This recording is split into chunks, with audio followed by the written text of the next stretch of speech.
On a hot spring afternoon in 1963, two men sent by the American CIA snuck into the cafeteria of the Havana Libre Hotel. Their directive was to retrieve a poison pill from the freezer and slip it into the chocolate milkshake of Fidel Castro, the Cuban leader who was known to devour up to 18 scoops of ice cream after lunch.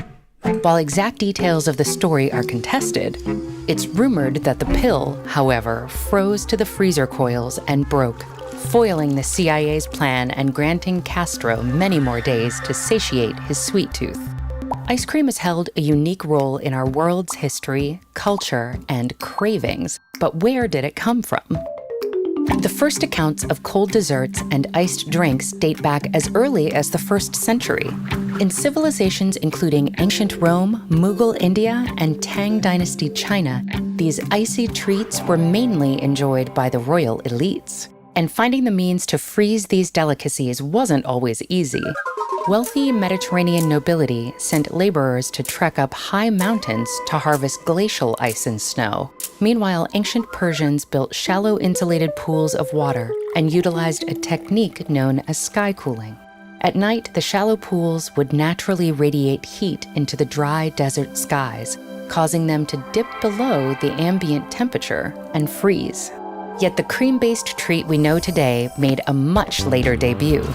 It was originally inspired by sherbet, or sharbat in Arabic, an icy drink believed to have originated in Persia and subsequently gained popularity in the Middle Ages.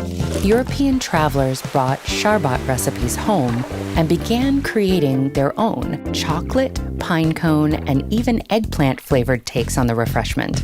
In 1692, Antonio Latini, a Neapolitan chef, recorded a recipe for a unique milk-based version, which some historians dub the first ice cream.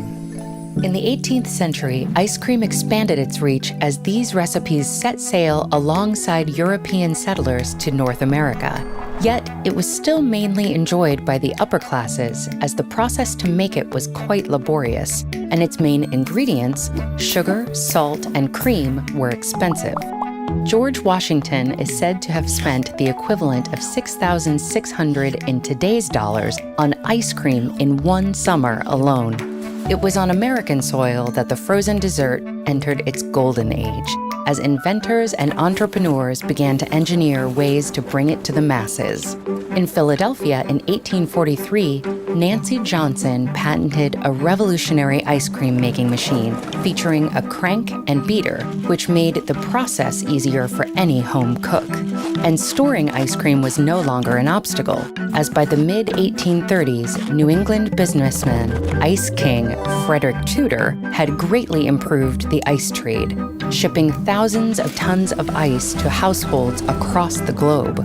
Soon, ice cream was on every street corner. In the late 1880s, political turmoil brought Italian immigrants to cities like London, Glasgow, and New York, where many took up jobs as street vendors selling licks of ice cream for roughly a penny each. Meanwhile, American druggists discovered the appeal of combining soda, a drink thought to have therapeutic properties at the time, with ice cream, and a new social spot was born, the soda fountain. When the sale of alcohol was banned in 1920, many American saloons reinvented themselves as soda fountains, and breweries like Anheuser-Busch and Yuengling pivoted to producing ice cream. At the same time, refrigeration technology was improving rapidly. By the end of World War II, the average American home had a freezer that could house a quart of ice cream. Even trucks could be equipped with freezers full of frozen treats. Today, ice cream continues to take on new forms, and while some of its mysteries may never be solved, one thing is certain: our love for ice cream will never thaw. Did you know that popcorn generates almost 40% of all movie theater profits? Or that archaeologists have found dumplings in sites dating back 1,000 years? Keep exploring the history of your favorite foods with these videos.